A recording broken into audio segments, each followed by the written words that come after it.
Hello friends, આજે આપણે બનાવીશું એકદમ લારી જેવી કચ્છી દાબેલી. આ દાબેલી ખૂબ જ ટેસ્ટી બને છે. તો આપણે તેની સાથે ગ્રીન ચટણી અને ગોળ આંબલીની ચટણી પણ બનાવીશું.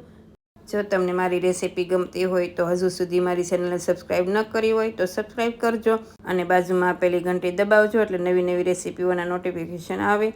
તો ચાલો બનાવવાનું શરૂ કરીએ. તો પહેલાં આપણે ગ્રીન ચટણી બનાવી લઈએ. તો તેના માટે મિક્સર જારમાં 2 લીલા મરચાંના ટુકડા, 1 આદુનો ટુકડો, સાથે 1 સ્પૂન હિંગ એડ કરીશું અને અડધી ટીસ્પૂન ખાંડ, સ્વાદ પ્રમાણે નમક એડ કરીશું, સાથે અડધી ટીસ્પૂન જીરું, 1 પિંચ જેટલો સંચળ પાવડર લીધો છે, સાથે 1 કપ ધાણા એડ કરીશું. જો તમારે ધાણા ઓછા વધુ એડ કરવા હોય તો પણ કરી શકાય અને આમાં તીખાશ તમારે જોવે એ પ્રમાણે મરચાં એડ કરવાના. હવે અડધા લીંબુનો રસ એડ કરીશું, સાથે 2 સ્પૂન જેટલું પાણી એડ કરી ચટણીને આપણે વાટી લઈશું. જો ચટણીમાં તમારે લસણ એડ કરવું હોય તો 2-3 કળી લસણની એડ કરી દેવાની. તો હવે ગ્રીન ચટણી પણ તૈયાર છે. તો તેને આપણે એક બાઉલમાં કાઢી લઈશું. તો આ રીતે ઘટી એવી ચટણી બનાવીશું. આ ચટણીમાં આપણે પાણી ઓછું એડ કરીશું એટલે ઘટી એવી બનશે. તો હવે ગોળ આંબલીની ખાટી મીઠી ચટણી તૈયાર કરી લઈશું. તેના માટે 50 ગ્રામ આંબલી, 100 ગ્રામ જેટલો ગોળ લીધો છે અને 7 થી 8 ખજૂરની પેશી લીધી છે. ખજૂર એડ કરવાથી ચટણી ઘટી એવી બનશે અને જો ખજૂર ના એડ કરવો હોય તો ગોળ થોડો વધારે એડ કરી દેવાનો.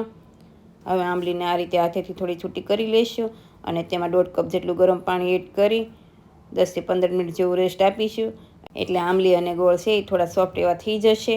હવે 10 મિનિટ જેવું થઈ ગયું છે. તો ગેસની ફ્લેમ હાઈ રાખી 5 મિનિટ જેવું થવા દઈશું એટલે આંબલી અને ખજૂર સોફ્ટ એવા થઈ જશે. અને જો આ રીતે બોઇલ ન કરવું હોય તો પ્રેશર કુકરમાં 1 વિસલ કરી લેવાની, તો પણ સોફ્ટ એવા થઈ જશે. તો હવે 5 મિનિટ જેવું થઈ ગયું છે. તો એને એક બીજા વાસણમાં એડ કરી દઈશું અને થોડું એવું ઠંડુ થાય એટલે આપણે તેને બ્લેન્ડ કરીશું. અને જો તમે ખાલી ગોળ આંબલીની ચટણી બનાવતા હો તો હાથેથી મસળશો તો પણ સોફ્ટ એવું થઈ જશે. પણ આપણે આમાં ખજૂર એડ કર્યો છે એટલે થોડું બ્લેન્ડ કરીશું. હવે એક વાસણમાં આ રીતે સારણી મૂકી ગોળ આંબલીનો પલ્પ એડ કરી તેને સાળી લઈશું. આ રીતે સ્પૂનથી જેટલું પ્રેસ થાય તે રીતે પ્રેસ કરી જેટલો પલ્પ કાઢી શકો તેટલો પલ્પ કાઢી લેવાનો. તો હવે આ રીતે બધો પલ્પ સાળી લીધો છે, તમે જોઈ શકો છો. તો હવે પલ્પ પણ સળાઈ ગયો છે. તો આ રીતે તમારી ચટણી જાડા રસા જેવી તૈયાર થશે. સાથે તેમાં મસાલા પણ એડ કરી દઈએ. તો તેમાં અડધી ટીસ્પૂન ધાણા જીરું પાવડર, અડધી ટીસ્પૂન લાલ મરચું પાવડર, સાથે અડધી ટીસ્પૂન શેકેલું જીરું એડ કરીશું અને અડધી ટીસ્પૂન વરિયાળી પાવડર, સ્વાદ પ્રમાણે નમક, 1 પિંચ જેટલું સંચળ પાવડર એડ કરીશું. અને આપણે આમાં મીઠું અને સંચળ બંને એડ કર્યું છે એટલે બેલેન્સ કરીને એડ કરવાનું. જો શેકેલા જીરા પાવડર ના હોય તો તમે સ્કીપ પણ કરી શકો છો, તો પણ ચાલે. હવે એકદમ સારી રીતે મિક્સ કરી દઈશું અને આ બધા પાવડર તમે ઉમેરશો એટલે ચટણી ઘટેવી થઈ જશે અને થોડી વાર પડી રહેવા દેશો તો પણ ઘટેવી થઈ જશે. સાથે દાબેલીનો મસાલો પણ બનાવી લઈએ. તો તેમાં 3 સ્પૂન તેલ એડ કરીશું. આમાં તેલનું પ્રમાણ થોડું વધારે હોય છે પણ હું તેલ થોડું ઓછું એડ કરું છું. તેલ નોર્મલ એવું ગરમ થાય એટલે તેમાં કચ્છી દાબેલીનો મસાલો એડ કરીશું. આ મસાલો મેં 3 થી 4 સ્પૂન જેવો એડ કર્યો છે. જો તમારે ઓછું વધુ એડ કરવો હોય તો પણ કરી શકાય. હવે 1 મિનિટ જેવું થઈ ગયું છે. આ મસાલાને આપણે વધારે નહીં સાતળીએ. જો વધારે સાતળીશું તો મસાલો કાળો પડી જશે. તો એમાં 1/4 કપ પાણી એડ કરી અને થોડી વાર થવા દઈશું એટલે મિશ્રણ સારું એવું ઘટ થઈ જશે. અને આનો સારો કલર આવે તેના માટે હું અડધી સ્પૂન કાશ્મીરી લાલ મરચું એડ કરું છું. જો તમારે સ્કીપ કરવું હોય તો પણ કરી શકાય. હવે પાણીના ભાગનું થોડું મીઠું પણ એડ કરી દઈએ. સાથે આંબલીની ચટણી બનાવી હતી તે 2 સ્પૂન એડ કરીશું એટલે સારો એવો ખાટો મીઠો મસાલો બનશે. હવે બધું સારી રીતે મિક્સ કરી ઘટ એવી ગ્રેવી થાય ત્યાં સુધી આપણે તેને થવા દઈશું. હવે ઘટ એવી ગ્રેવી થઈ ગઈ છે. તો તેમાં મેં 500 ગ્રામ બટેટાને બોઇલ કરી આ રીતે મેશ કરી લીધા છે. તે એડ કરી સારી રીતે મિક્સ કરીશું. અને અહીંયા જો તમે જૈન હો તો કાચા કેળા બાફીને લેવાના, જો મોટા હોય તો 5 લેવાના. આ મિશ્રણ એકદમ સોફ્ટ હોવું જોઈએ. જો વધારે થીક એવું લાગે તો તમારે થોડું પાણી પણ એડ કરી શકાય. હવે બધું સારી રીતે મિક્સ થઈ ગયું છે અને સોફ્ટ એવું મિશ્રણ બનીને તૈયાર છે, તમે જોઈ શકો છો. તો આપણે ગેસની ફ્લેમ બંધ કરી દઈશું અને આ મિશ્રણમાંથી 12 જેટલી દાબેલી બનીને તૈયાર થશે. તો હવે તેને આ રીતે ડીશમાં એડ કરી મિશ્રણને ફેલાવી દઈશું અને મિશ્રણ આ રીતે નરમ જ હોવું જોઈએ. હવે મિશ્રણ આ રીતે ફેલાવી દાબેલીમાં એડ કરવાના મસાલા પણ જોઈ લઈએ. તેના માટે અડધો કપ ઝીણી કટ કરેલી ડુંગળી, સાથે ઝીણી સેવ, આંબલીની ચટણી બનાવી હતી તે, દાડમના દાણા, ગ્રીન ચટણી બનાવી હતી તે, મસાલા શીંગ, થોડા ઝીણા કટ કરેલા ધાણા લીધા છે. તો હવે મિશ્રણ ઉપર દાડમના દાણા, મસાલા શીંગ અને ધાણા એડ કરીશું. આ મસાલા શીંગની રેસીપી હું તમારી સાથે થોડા સમયમાં શેર કરીશ. અને જો આ મસાલા ઉપર તમારા તૂટી ફ્રૂટી સિઝનમાં જો દ્રાક્ષ હોય તો ઘણા લોકો દ્રાક્ષ પણ એડ કરતા હોય, પણ અહીંયા મેં શીંગના દાણા, દાડમ અને ધાણા એડ કર્યા છે. અને જો આ રીતે દાબેલીનો મસાલો બધી તૈયારી તમે પહેલાં જ કરી લો તો કોઈ પણ મહેમાન આવવાનો હોય તો ઝટપટ દાબેલી બનીને તૈયાર થઈ જશે. અને જો તમે કાંદા ન ખાતા હોય તો નહીં એડ કરવાના. તો આપણે બધા મસાલા તૈયાર કરી લીધા છે. સાથે મેં આ રીતે દાબેલીના પાવ લીધા છે.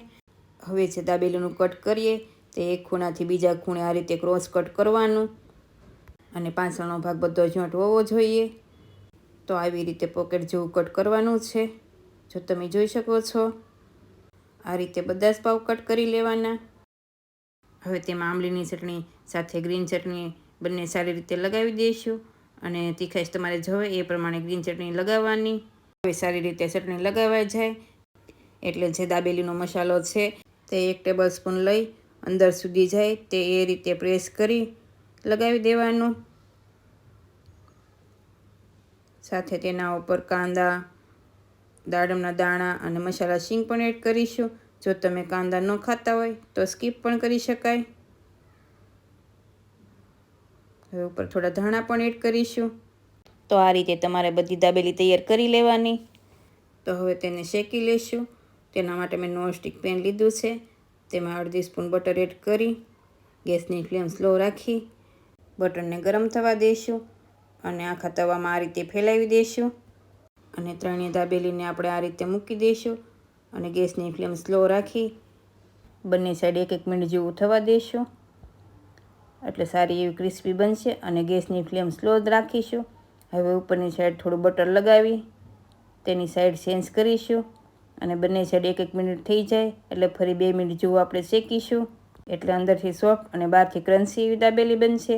તો જ્યારે તમે દાબેલીવાળા પાસે દાબેલી ખાઓ ત્યારે શેકાતા એને થોડી વાર લાગે. એ જ રીતે આપણે દાબેલીને બંને સાઈડથી ક્રિસ્પી એવી અને અંદરથી સોફ્ટ રહે એ રીતે આપણે શેકીશું. તો આ રીતે સાઈડ ચેન્જ કરતા જવાની અને ક્રિસ્પી એવી શેકી લેવાની.